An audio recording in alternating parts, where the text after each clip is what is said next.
friends, those who are joining us here and also those who are joining us on the internet.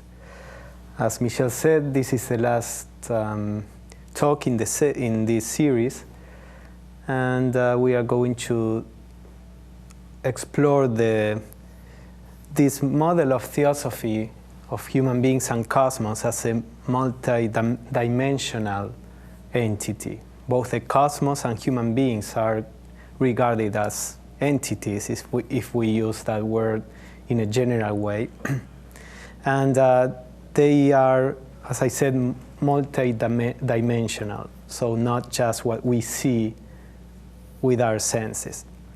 Let me recap what we have seen so far. We have explored how the universe came about.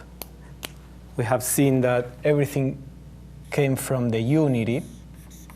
There is a single nature, a single reality or ground that produces everything in the universe, but not only produces it, it is everything in the universe. So ultimately speaking, everything is just a different manifestation of the oneness. Now, for the oneness to show different aspects, we need a duality. That we have seen is illusory in the sense that it lasts for a time and then everything goes back to the original unity.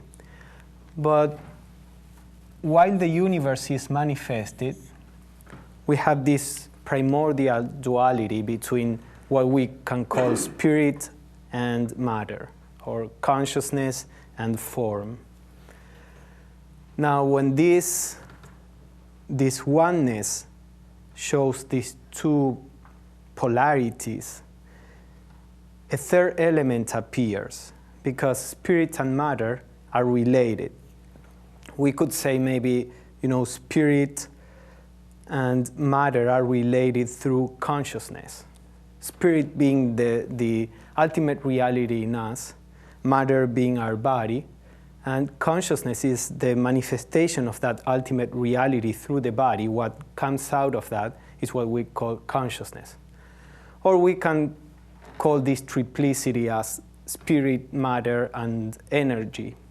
All triplicities that you can think of come from this archetypal triplicity, which is the model for all the trinities and triads of the different religions. In Christianity we have Father, Son, and Holy Spirit, but also we have in Hinduism Vishnu, Brahma, and Shiva or Mahadeva, and we have in different traditions this triplicity.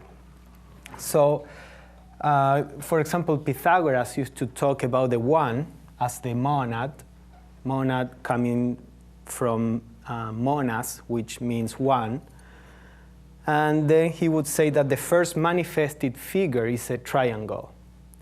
So he said the duality is almost non-existent, because as soon as you have two elements, the relationship between the two appears. So he would say from the one you go to the triplicity, which is the first geometrical figure that we have. We have the dot, the line, and the first figure is a triangle.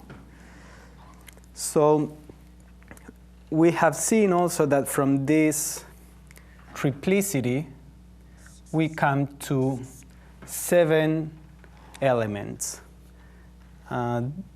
These 7 elements are actually plus 1, 6, as I'm going to show you. We explored this in the first talk.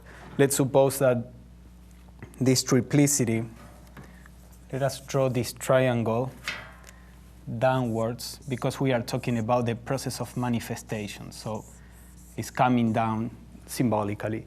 So we have the spirit, we have matter, and we have the cosmic energy. So if we combine these 3 elements, we have seen that the combination of the 3 elements gives like 7 basic foundations for the universe. So let's suppose we have a realm or a plane, a dimension, where spirit is predominant, then the aspect of energy follows, and finally there is some matter there. This becomes grosser, denser, and we have the spirit, for example, matter and energy. Then another combination is energy, spirit, and matter, or energy, matter, and spirit, or matter, spirit, energy, matter, energy, spirit. This would be where matter is predominant and energy is not so predominant, but they are having its role, and spirit seems to be like clouded by matter and energy. And this could be a good description, symbolical description of the physical plane. We can perceive matter. We have discovered the aspect of energy through science, and the spirit, the consciousness that is behind, is harder to realize on the physical plane. So we have here 6 elements, but all this comes from, there is one more possible combination, which is where spirit, matter, and energy are in a state of equilibrium. That is the homogeneous source of everything else. So that's why, although we talk about 7 planes, we are talking about really of a homogeneous plane, and then 6 more planes of differentiation. So this is more or less how Theosophy describes the progression from the one to the multiplicity. Or within each one of these dimensions, we have, all the diversity and multiplicity that we know of. So let us explore today this aspect, the aspect of the 7 dimensions. Let us take our planet. The idea is that these 7 dimensions are at the cosmic level, encompassing the whole universe, and they are also, as a reflection, a lower reflection, our planet has also 7 dimensions, and as a lower reflection of that, human beings have a 7 dimensions. So let us take our planet, for example, and describe these dimensions, or planes as they are called in Theosophy. So first we have what we call the physical plane. Physical plane is the plane we can perceive through our senses. So the plane we are aware of right now. This is the densest of all the planes, the lowest of the 7 planes. Now, Theosophy postulates that there is like a subtle plane, a subtle dimension, which, all the diagrams are just symbolic. So we usually draw this as if they were layers, all these different planes, but they are all interpenetrating. When a clairvoyant, a person that is able to see different levels of these different dimensions, let's say, when a clairvoyant sees a person, he or she can see the physical body and sees that there is some kind of matter, substance, energy that goes further than the physical body. The idea being that all these subtler dimensions are like not so dense or constricted to the form. So we can characterize that as a plane that is including the physical, but goes beyond the physical at the level of space. Again, this is just a diagram. And that dimension or plane is usually called astral, the astral plane. Astral comes from stars. It means starry, which is an allusion to the fact that the astral plane is shining in itself. On the astral plane, when a person is conscious on this dimension, this plane, there is no light, there is no day or night. The matter itself is self-illuminating. So that's why mystics in the West have called this plane astral. This is a plane, okay, we'll talk about that later. So above that, or subtler than that, there is another plane that in Theosophy is called the mental plane. Mental plane.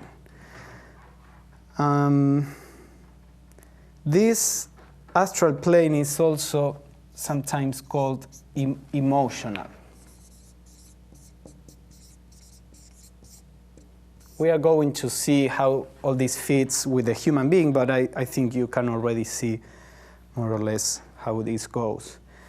So subtler than this, more encompassing, is another plane that the name that we use in Theosophy, it comes from the Sanskrit. So we could call it Buddhic plane. The word Buddhic comes from the Sanskrit root Bud, which means enlightened, which means awakened. And this is the same root from which the word Buddha comes, Buddha being the enlightened one or the awakened one. So this plane is called Buddhic in Theosophy. Then we have a higher plane that is called Atmic. This is again comes from a Sanskrit word that is Atman. Atman means the self. Self in the sense of the ultimate self. So we have 5 planes here. And then there are 2 other planes higher than that,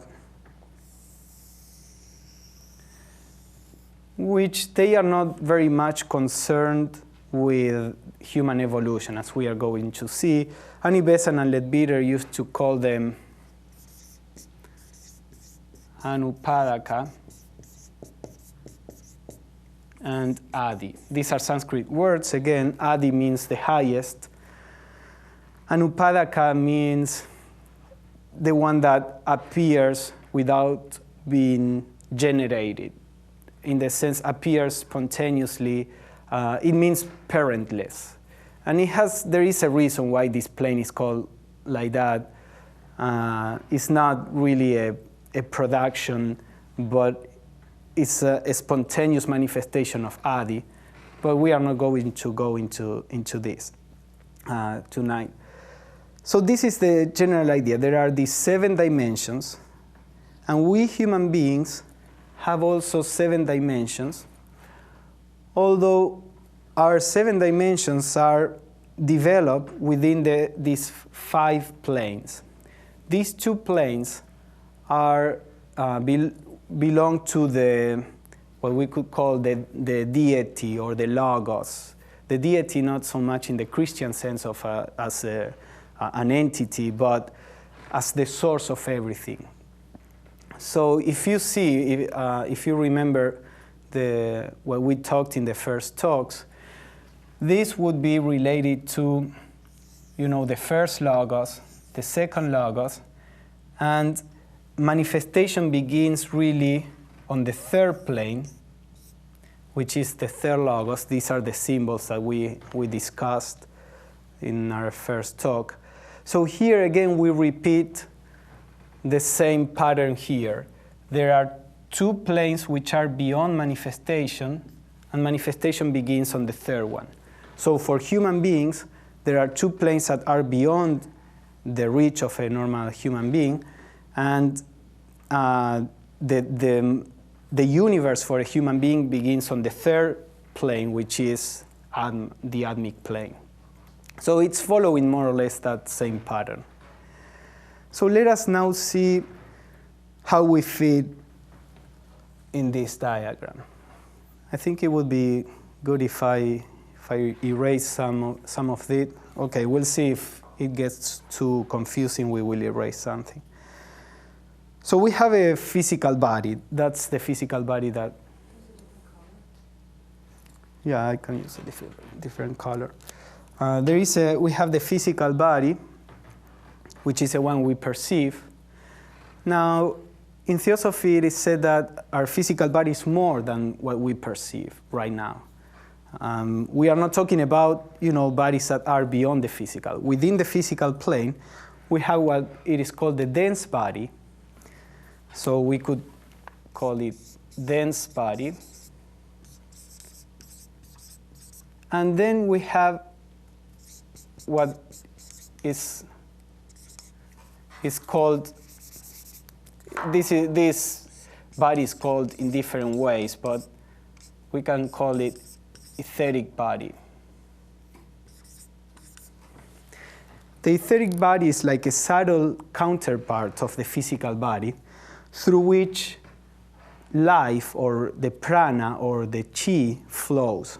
All the energy healing that is based on using our hands and passes with the hands, the idea is that what we are doing is moving the energy through the etheric body, and then we can direct that energy to a person or to different things.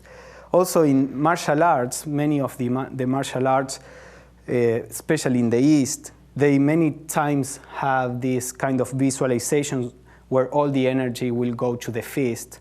And the idea is that with a very small, punch to something, what you are really doing is sending all that energy to the thing you are punching. So the idea, what I mean with all this is that there is in the tradition this idea that we have the possibility of direct energy. This etheric body is like the bridge between the energy that is non-material and the physical body that is material. So the etheric body is like a bridge because it is semi-material in a sense. So a bridge is something that has to share the nature of both things that it is bridging. So it is material enough to be in touch with the physical body and non-material enough to be in touch with the energy. So, but both of them are part of the physical body.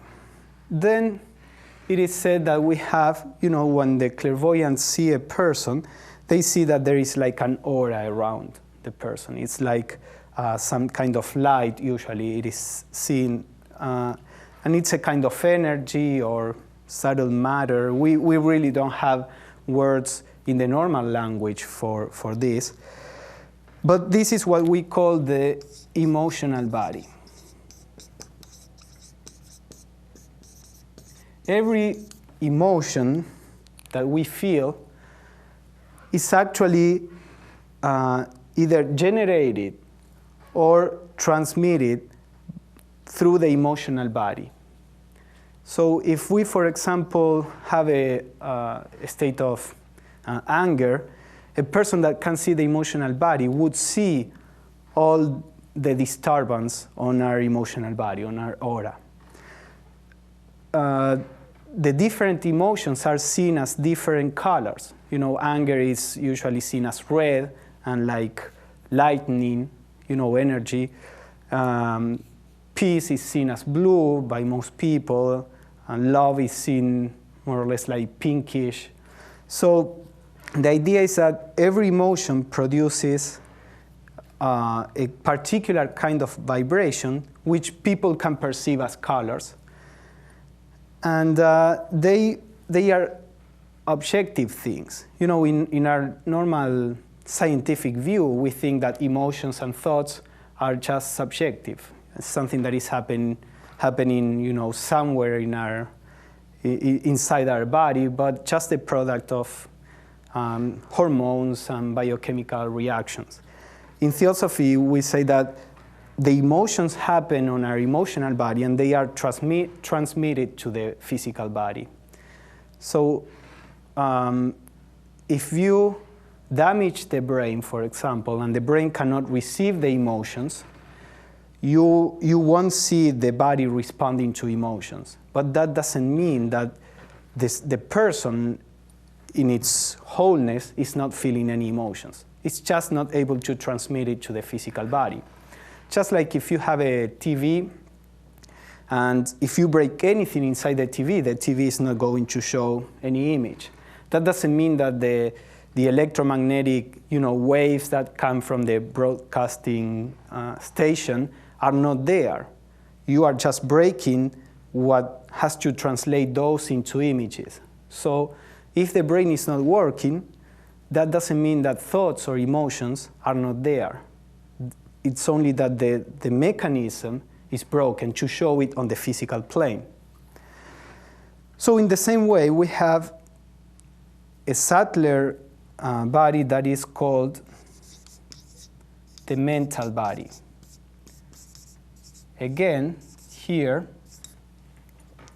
we have what we call our thoughts, our imagination, our reasoning powers. They all happen through our mental body, just like what happens through the emotions. Now, every time we think or we have a feeling, since these planes have a kind of matter or energy, call it however you want, every time we feel or think, we are moving that energy and we are sending that energy out.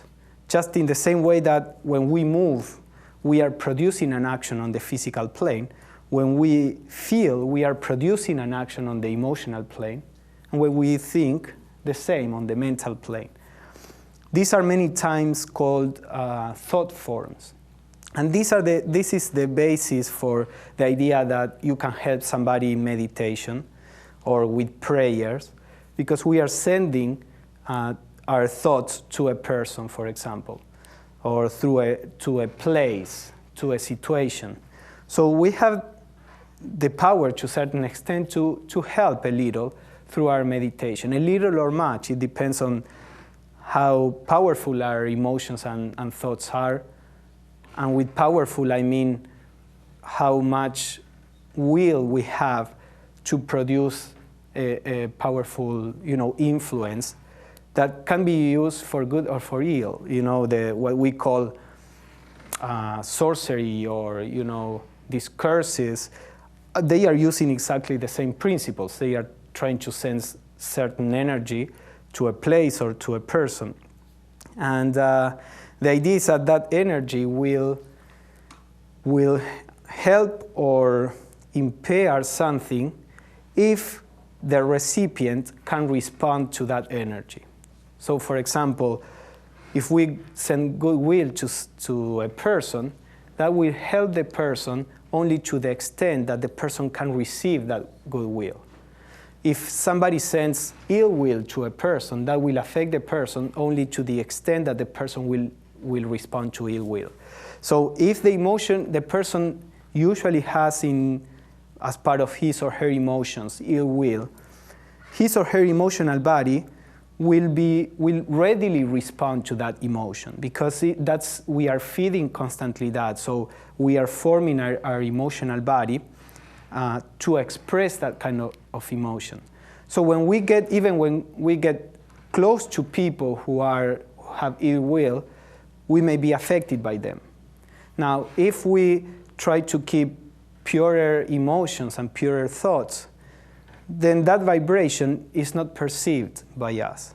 So ill will wouldn't affect us, even if somebody is sending it, specifically to a person. So this shows us that it is important, and we are going to develop all this in more depth as the series advances. But this shows us that in the same way that according to what we eat, we build our physical body, according to what we feel and think, we build our emotional and mental bodies.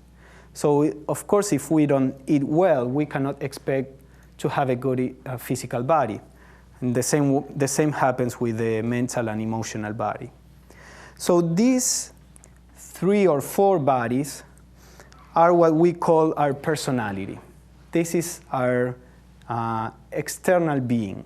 This is what we are for one life period.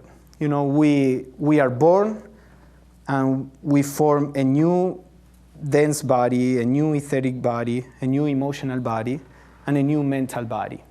When we die, The dense body is the first one that dissolves, then the etheric body, then there are some post-mortem processes that we are going to see. The emotional body dissolves, and finally the mental body dissolves also. So this is the transient aspect of human beings, which, as I said, they are called the personality. So we can maybe write here. Let me erase these two. We can call the personality. Now, in the same way that on the physical plane we have two bodies, on the mental plane we also have two bodies. The lower mental plane forms, that means like the densest part of the mental plane forms the mental body. The subtler part of the mental plane forms what is sometimes called the causal body. In Hinduism, they call it Karana Sharira, which means the same. Karana is like causal, and Sharira is the vehicle of consciousness. This causal body is what we could call, the soul. This causal body is what reincarnates, which is, in the wheel of reincarnation. We are going to see this also more in detail in the future. This causal body is always there, and as all these bodies dissolved, the lower bodies dissolved, consciousness retreats to the causal body. So this is the reincarnating entity. This is also the source of our sense of I-ness. This is what gives us the sense of I am an entity, I am somebody. When consciousness is on the causal body, there is a pure sense of being, of existing. When consciousness goes down to the lower bodies, that pure sense of being becomes identified with the personality, with this mind, with these emotions, and this body. So that sense of existing that was there, now it says, I am this personality. This sense of existing at the level of the causal body that was unlimited, and it wasn't really separated from the rest, now becomes restricted and says, I am this, only this, and you are different. Above this, we have these two planes, Atmic and Buddhic. We don't have any more bodies on this level because we are beyond the planes of form. So we have what in Theosophy is called principles. I don't want to go too much into the distinction between bodies and principles, but we can say it's just consciousness. We see that from the very beginning, if there is spirit, there is matter also. If there is consciousness, there is a kind of form. But a body is something that is organized. The vehicles of consciousness of Atma and Buddhi, in Vedanta, for example, they are called koshas. It's a Sanskrit word that means like sheaths. So they are like vestures more than bodies. And these principles are called Buddhi and Atman. This Atman is the ultimate self. Now that self is universal. It's not that you have your Atman, I have my Atman. This self is the self of everything in the universe. And Buddhi is like the seed of enlightenment, the seed of truth. In Theosophy, many times we talk about Buddhi as spiritual intuition, in the sense that this is a wisdom that can really perceive what all this is about. Our mind perceives reflections. It is through this faculty of Buddhi that we can really see what the universe is about, so to say. This is a direct perception. It's not a perception through thinking or any process of reasoning.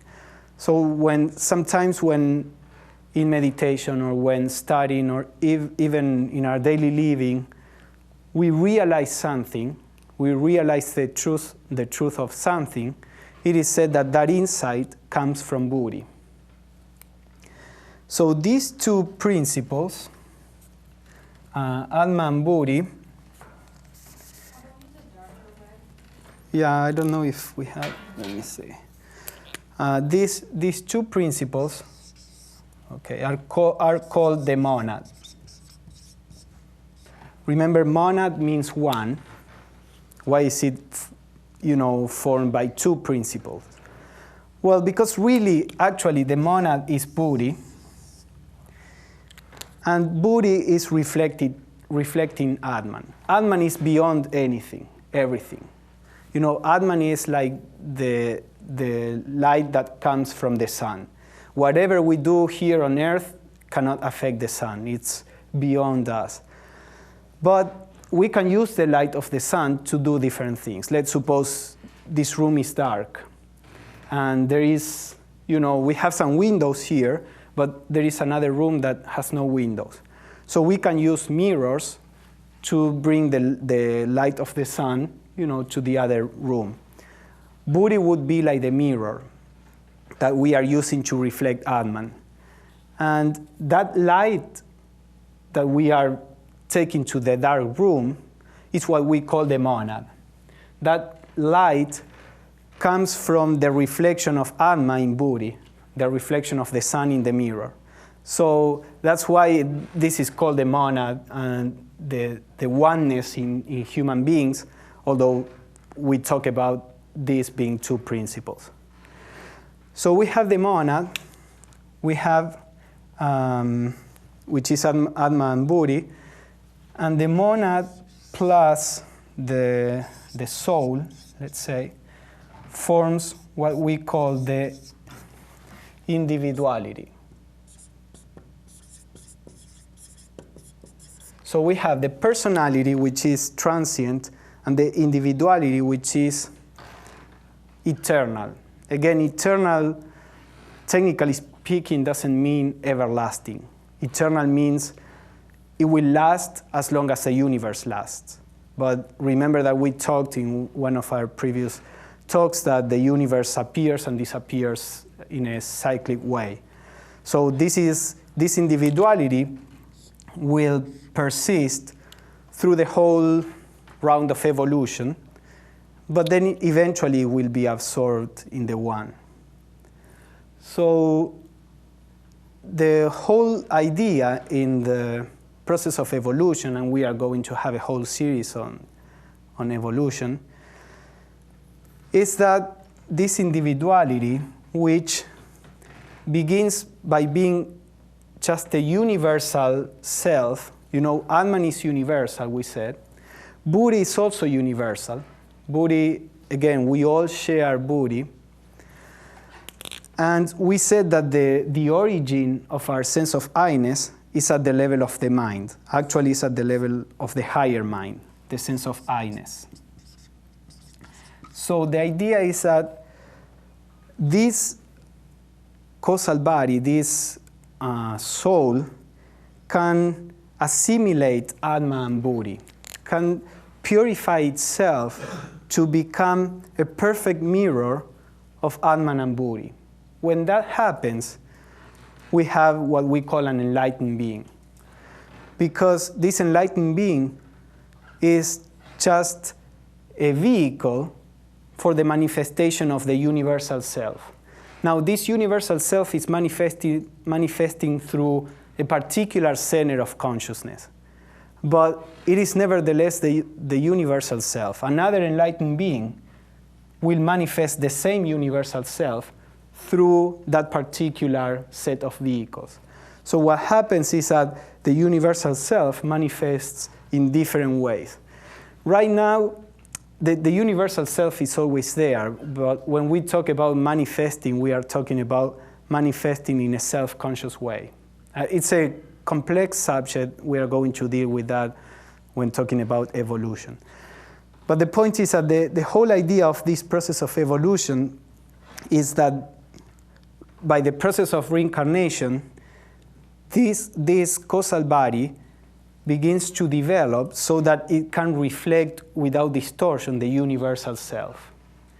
And then the universal self can manifest in a self-conscious way on all the planes in the universe.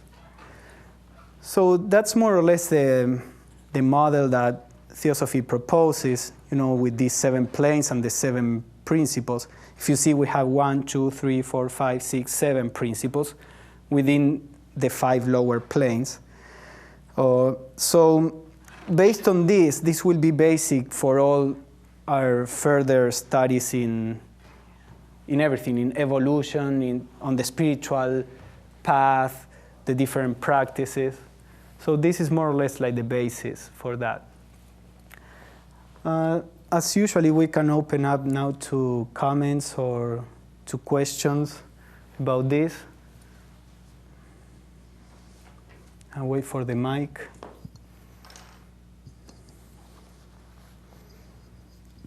Okay. The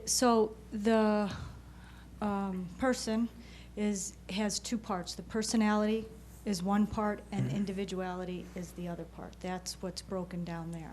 Mm-hmm. Okay. Yeah, the 3 higher principles, sometimes called the higher triad, which resembles, this higher triad is the individuality, and the 4 lower principles, which in Theosophy is many times called the lower quaternary, is the personality. Did you have a question? This may be a little bit off, but have you heard of certain brain illnesses or damage that inhibits the emotional aspect of people's lives? And when faced with decisions, these people mull over which one, should I take this one or that one, because they have no sense of what really, feels good, or they can't really use the emotional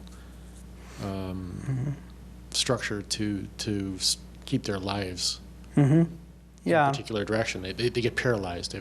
Do they still have an astral body that's working, or is it just that the brain is not picking that up, and so in the physical world down here in the everyday day-to-day life, then they're just going to have to struggle? Yeah, I guess it can be different things. And of course, this is a guess. All these things are very complex. But one possibility could be that the physical body simply, the connection between the physical body and the emotional body is not working properly. And the other possibility that I can think of is that the emotional body itself is not developed. There are several reasons for this. Sometimes the emotional body has like dead points, where a clairvoyant can see that the energy doesn't flow through that part. So it's like a dead emotional or astral matter that is there. So that aspect cannot respond to the environment, and therefore the physical body won't be able to feel. Remember that matter is like the vehicle to convey whatever is outside to consciousness. If the astral or emotional matter is not working, then consciousness has no way to see what is going on outside at that particular level. So it could be that something happened on the emotional body that is producing this block, or it could be that the emotional body itself is very little developed. There is this idea that we develop our emotional body through all the lives and different lives, taking into account the theory of reincarnation. And there is an atom in the emotional body, which is sometimes called the permanent atom. Not atom as the one in science. We are talking about subtle matter. There is an atom that is the one that learns how to respond to things. Learns is symbolic. Everything that we feel has an impact on that particular atom. And that atom begins to learn to respond to vibrations, or develop the ability to respond to vibrations. So when the person dies, everything is dissolved but these atoms. When the soul incarnates again, the atom that was the permanent atom that was dormant begins to be active again and attract emotional matter and build an emotional body similar to the previous one. So if that emotional permanent atom is not developed, has not for some reason gone through many experiences, then there is nothing inside that can respond to the outside.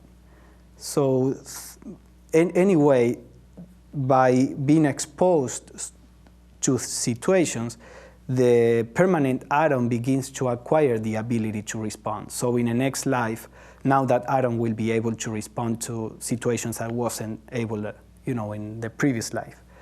So those would be my guesses, but it's just like medicine. You have a symptom, it can be because of many things. I'm just giving a few guesses. Can you, you touched on part of, can you tell us as far as service, meditation, and study, how to bridge that gap between the personality and the individuality? Is that? Well, yeah, that we will talk about that, in the future in the series, but that has to do with, what is it that unites the individuality and the personality? It's the mental plane. On the mental plane, we have the causal body that belongs to the individuality and the mental body that belongs to the personality. Between the two of them, there is a connection that is sometimes called in Theosophy antahkarana. Thanks. It's antahkarana.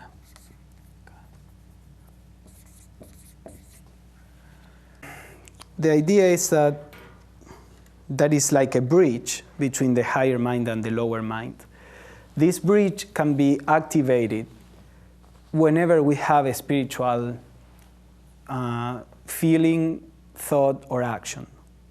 By spiritual, I mean something that is in tune with the individuality, something that is in tune with a pure sense of I-ness, not a selfish sense of I-ness, or something that is in tune with this wisdom nature that is in us, or something that is in tune with the universal self. So the antahkarana is an aspect of the lower mind, the mental body, which is always in tune with the higher. Every time that we do something related to the spiritual, we begin to activate the antahkarana, or to build this bridge. So the practices like meditation, study, service are all meant, or one of the aims is to generate this bridge that can allow us to raise our consciousness to the spiritual aspect of our nature. But again, if I'm meditating for selfish reasons, because I want to develop powers, or I want to be happier and I don't care about other people, that is not really activating the antahkarana. I'm doing something only for my personal welfare, which is more or less the same as if I go and steal something for my own welfare. I mean, of course, it's not the same to meditate for selfish reasons and to steal, but my point is that we are still in the realm of self-centered attitudes. To generate the antahkarana, to activate it or awaken it, we need really unselfish actions or emotions or thoughts. And that's the purpose of the spiritual life itself. Whenever whatever little thing you do, when you sacrifice yourself for the greater good, that is activating the antahkarana. Even in little things, you don't eat the last piece of cake because you know that this other person wants it. It's an unselfish act. Right. Now, as far as meditation, though, give a specific example to meditate on something more spiritual, something more. No, you can. There are many techniques of meditation. We are going to see them. Right. But you can meditate on virtues. You can meditate on unity. You can meditate trying to understand spiritual truths. You can meditate trying to discover who you really are, this pure sense of I-ness and beyond. So whatever you do in meditation like that is really for a spiritual purpose, then that would be part of the spiritual path. And then study, how do you study spiritually? I mean, I know you study spiritual material, but again, it's the attitude or the intention that you go in with gathering knowledge, or... Mm-hmm. Yeah. Do you want to say? No, I want you to say. No, because, that's the idea. I mean, if you study just because you want to seem wise or smart, or just out of intellectual desire, it's okay, but it's not really activating your higher nature. Now, if you study because you want really to understand what life is about with a sense of spiritual aspiration, or religious intention, or whatever way you want to say it, that will activate the. Now, it doesn't mean, if a person begins to study spiritual material, even out of selfish reasons, the very study or the very meditation can purify the motivation of the person. We always have some aspect of ourselves that is more self-centered. My emotional life is too complex, or I don't like it and I want to meditate to get more peace. Well, that's normal. Now, there is a point, we have to know that that is a short, term aim. I need to have certain balance in my life. But if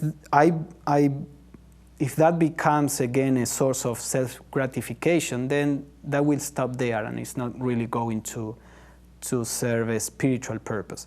Now, if I begin there, but then I purify my motivation, and I study and think and try to act in a more unselfish way, then that meditation was setting a foundation for something beyond. So I'm not meaning that unless you are perfectly unselfish, nothing of this matters. What I'm trying to point out is a direction where we have to head.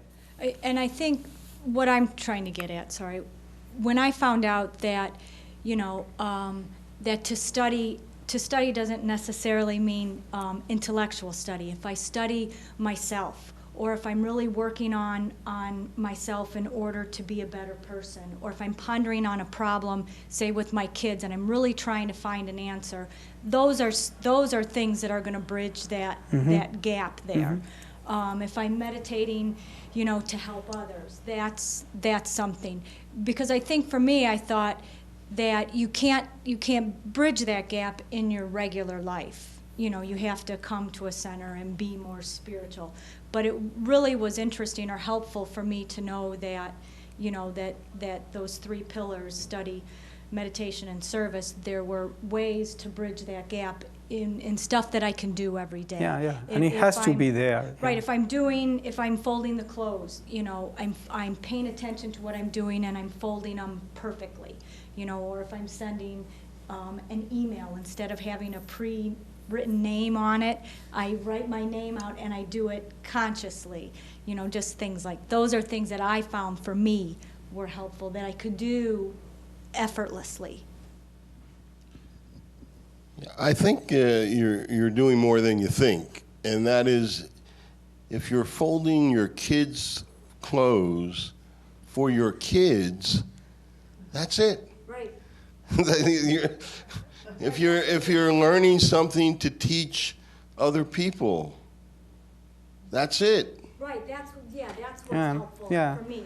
Yeah, and also we have to see all this in the bigger perspective. It's not that every single act will have a direct aim for that to be useful to somebody else. But the tone of our life has to go into that direction. Then when we are trying to solve a problem that we have, we are doing it to solve the problem, but also since the whole tone of our life is gearing towards trying to realize our unity with the whole and trying to help in the little ways that we want. So that also becomes an unselfish attitude or action, because then you solve your problem, and that gives you a little more wisdom that will help you in your process of helping. Right. You know, and again, when we say help, we don't have to think being saviors of humanity. You know, helping the little things. Right. Just not being so self-centered. Right, and like the service to humanity. I thought I had to, start a nonprofit organization or feed the homeless, and I couldn't find time to that, so I was panicking, thinking I'm not doing my service for humanity. But when I found out that just raising children or trying to raise them in a right manner was service, that took a huge burden off of me. So just that was very helpful for me. The word that gets in the way is judgment. I'm always judging oneself too harshly. That gets in the way, thinking I'm not doing enough, I need to do more. And also in studying, they say to read a little bit, not 60 pages at one time, just a small amount, put the book down and maybe read something with a different subject matter and then come back. So not to overload. Yeah, like everything, the middle path is what is important. It seems that as a general rule, women tend to be more self-critical, maybe too much. Men tend to be non-self-critical, maybe too little self. We have to get to a point of balance, because any extreme is as bad as the other. One extreme is as bad as the other. If we are too self-critical, that will produce stop the right action. If we are not self-critical, that also won't allow us to do the right thing. So. Okay, there's a couple questions on the internet, and I want to address one first from Isabella. The 3 questions she asks are basically 3 complete lectures in themselves. So I don't want her to think we're ignoring her. What is the purpose of evolution? What is beyond enlightenment? And in the Upanishads, it says, "I am hidden deep in the cave of your heart." What is it? So we are going to deal with the purpose of evolution in the next series that will be on evolution. I said something, about the idea of the realizing the universal self, but we are going to go more in detail into that. Then the second question. Okay. No. She has 3 questions. Right. So the last question was about the divinity hiding in the heart, which is, again, when talking about meditation, we are going to talk about that. But the idea is that each one of our organs have a correspondence with some of these principles. So the heart is traditionally seen in connection to buddhi. So meditating on the heart, or actually meditating in the heart, it's a complex technique. I don't know if complex, but there are certain things that we have to be clear about. But meditating in the heart is said to be a way to connect to buddhi that works with some people. And the second question was? What is beyond enlightenment? Well, the day I get enlightened, I will be able to answer that, but Ed says that life is beyond enlightenment. In Theosophy, there is always something beyond. We talk about nirvana, and then there is a paranirvana or parinirvana, which is a nirvana that is beyond nirvana. The idea is that what we call enlightenment is seeing the truth about this set of planes, but then consciousness transcends those planes, and in the Theosophical model, we come out to a wider universe or deeper universe. Okay. How can we improve our emotional body in daily life? Yeah, as we said, it's very similar to the physical body. If we want to be, a sport person, We need to eat well. We need to give a good rest to the body. We need to, keep it healthy and train. And then we will be able to do things that normal people can't at the physical level.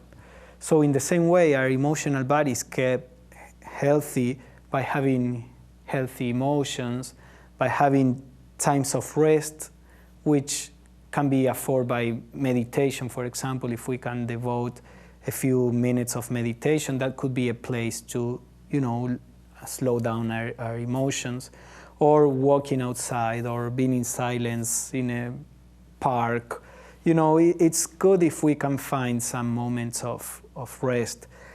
Sometimes our hectic life and responsibilities don't afford, or don't allow us to have a lot of this time.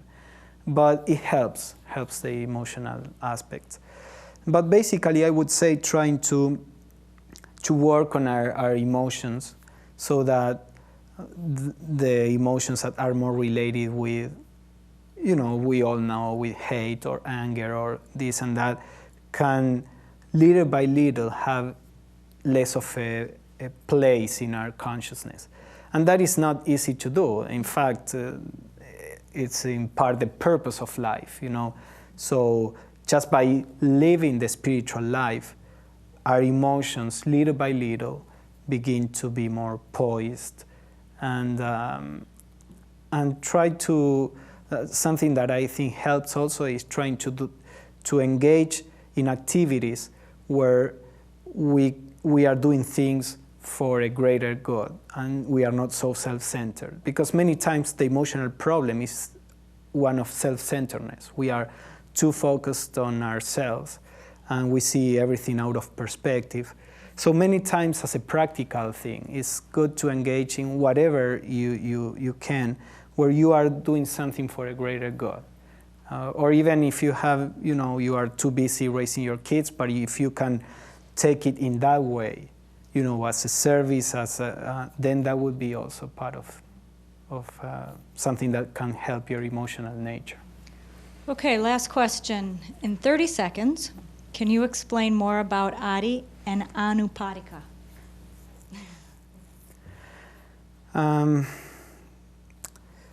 Well, I don't know how meaningful that is to us. I mean, I don't mean that we shouldn't study these things, but the idea is that the plane of Adi is the highest, the absolute reality is beyond everything. So it's many times he said it is the space that contains all the different planes. So it would be like the whiteboard. Now, Adi is like the first differentiation within the absolute reality. So this is the highest reality that is in the universe that is not the absolute reality. It is said that this is the place of the first logos. The first logos is the unmanifested logos, if you have seen the first talk or the second talk that we had. And this is the hidden God. This is the Godhead of some of the mystics. Now, the Anupadaka plane is like the seed of, let us draw a triangle inside, is what we could call the seed of all a human being. I don't want to use technical terms, that's why I'm hesitating. But ultimately speaking, Atma, Buddhi, Manas, or the mental, all that is an expression of this seed, which is what we really are, even beyond Atman. But yeah, to explain the purpose or the nature of those planes, I would have to give a whole talk. Whole lecture. So usually what it is said is that these are the planes of the logos, or the logoi. Logoi is the plural. This is the first logos, this is the second logos. and the higher part of the Atmic plane is the third logos. So those are divine planes, which are beyond the human experience at this point in evolution.